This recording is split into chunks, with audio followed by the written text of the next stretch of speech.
बिस्मिल्लाहिर्रहमानिर्रहीम। अस्सलाम वालेकुम। आज की वीडियो में हम डेली यूज़ सेंटेंसेस इन स्पोकन इंग्लिश, आम बोलचाल के जो हम सेंटेंसेस यानी जुमले इंग्लिश लैंग्वेज में इस्तेमाल करते हैं, लैंग्वेज ज़ुबान को कहते हैं। इंग्लिश ज़ुबान में हम जो आम बोलचाल के जुमले इस्तेमाल करते हैं, जो बोलते हैं, आज आप इस वीडियो में सीखेंगे। तो आइए अपनी वीडियो को स्टार्ट करते हैं। सेंटेंस नंबर 1 पे देखें। Does your cook buy goods from the market daily. क्या डज़ के लिए मैंने यहाँ पे इस्तेमाल किए।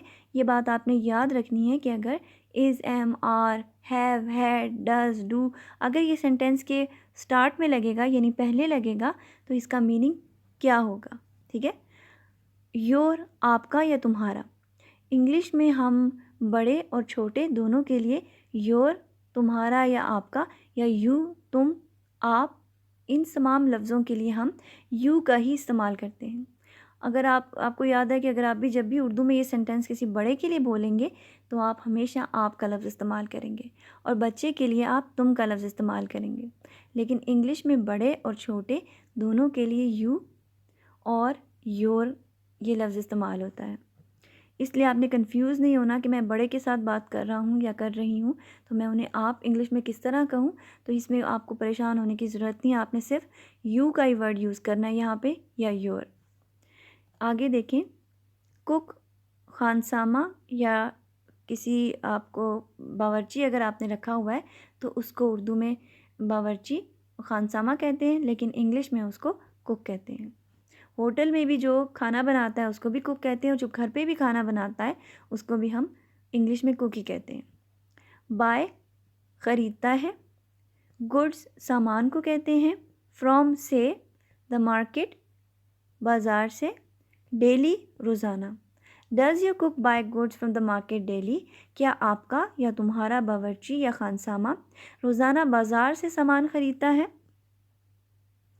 No he doesn't buy goods every day. नहीं, वो हर रोज़ सामान नहीं ख़रीदता। नो नहीं, हाँ अगर होता तब आपने यस कहना था इसी सेंटेंस में। ही वो डज़न्ट नहीं के लिए इस्तेमाल हुआ है यहाँ पे, लेकिन आपने एक बात याद रखनी है, यहाँ बाय ख़रीदता, लेकिन आपने अगर ही के साथ आम सेंटेंस में अगर आपने बाय का लफ्ज़ इस्तेमाल करना होता तो आपने इसके साथ एस यूज़ करना था, बायज़। ठीक है। लेकिन जब आपने डज़न्ट का इस्तेमाल किया सेंटेंस में तो इस बात को आप हमेशा याद रखें कि आपने वहाँ पे वर्ब की फॉर्म के साथ कभी भी एस या ई एस का इस्तेमाल नहीं करना, वरना आपका सेंटेंस रॉन्ग हो जाएगा। अगर आप सही इंग्लिश बोलना चाहते हैं या चाहती हैं तो आपको ये छोटे छोटे पॉइंट्स अपने जहन में बिल्कुल याद कर लेने।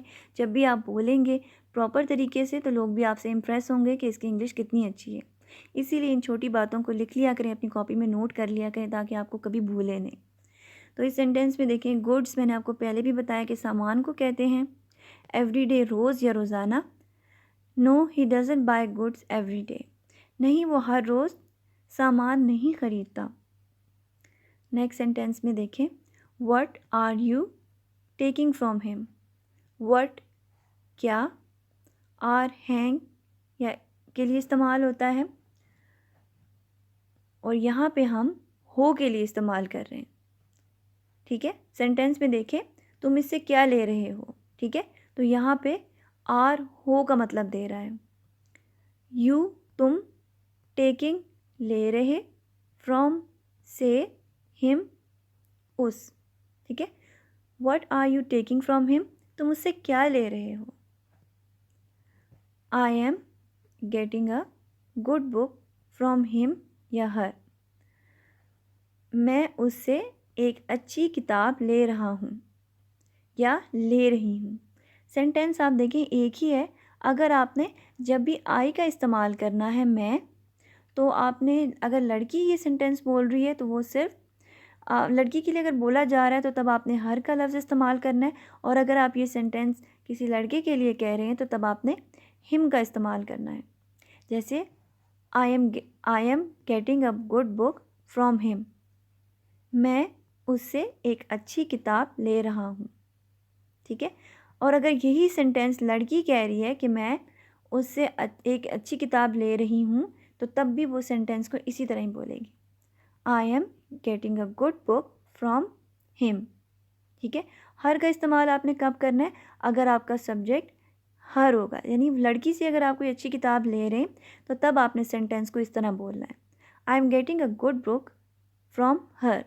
तब आपने हिम का इस्तेमाल नहीं करना, क्योंकि ये आप सेंटेंस एक लड़की के लिए बोल रही हैं या बोल रहे हैं, तो तब आपने कहना है आई am getting a good book from her. तब आपने हिम का लफ्ज़ इस्तेमाल नहीं करना, क्योंकि ये लड़की के लिए जुमला इस्तेमाल हो रहा है। ये बात आपने अगर छोटी छोटी बातों को याद रखेंगे तो आप सेंटेंसेस प्रॉपर और सही तरह से बोल सकेंगे। आई am getting a good book from him या हर, ये मैंने बीच में जो स्लैश का निशान डाला है इसका मतलब है कि ये लड़की के लिए अगर जुमला बोलना होगा तो आपने फ्रॉम के बाद हर का लफ्ज़ इस्तेमाल करना है, और अगर आपने किसी लड़के के बारे में कहना है तो तब आपने फ्रॉम के बाद हिम का लफ्ज़ इस्तेमाल करना है। हिम प्रोनाउन है और हर भी प्रोनाउन, यानी एक ऐसा लफ्ज़ जो कि नाउन की जगह इस्तेमाल हो रहा है। जैसे हम आपको पता है कि उर्दू में भी एक ही दफ़ा किसी इंसान का नाम लेते हैं, उसके बाद हम वो, ये, उस, इस तरह के अल्फाज इस्तेमाल करते हैं, तो इनको इंग्लिश में प्रोनाउन कहते हैं, जो कि किसी नाम के जगह इस्तेमाल हो रहे होते हैं। आई am getting a good book from him, मैं उससे एक अच्छी किताब ले रहा हूँ, या मैं उससे एक अच्छी किताब ले रही हूँ।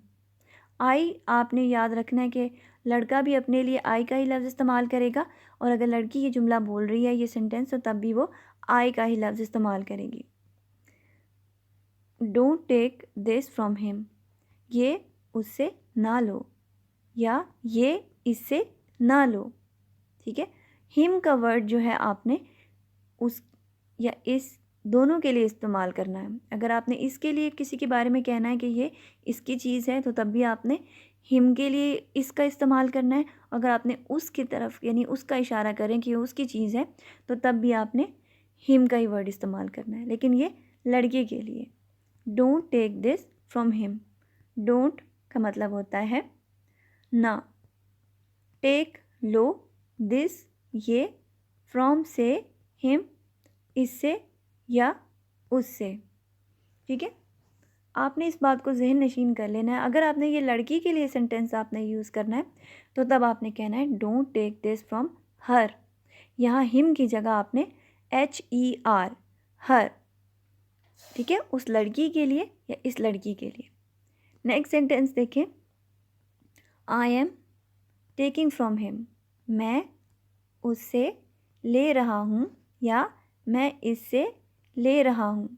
इसी तरह अगर ये लड़की सेंटेंस बोलेगी तो वो इस तरह बोलेगी, मैं उससे ले रही हूँ या मैं इससे ले रही हूँ। ठीक है। सेंटेंस एक ही है। अगर आपने लड़की के लिए बोलना है तो आपने उसको इसी तरह बोलना है, आई एम टेकिंग फ्रॉम, बस आपने हिम की जगह हर का लफ्ज़ इस्तेमाल करना है। I am taking from him, मैं उससे ले रहा हूँ या मैं इससे ले रहा हूँ, मैं उससे ले रही हूँ या मैं इससे ले रही हूँ। नेक्स्ट सेंटेंस देखें, ही विल टेक इट या शी विल टेक इट।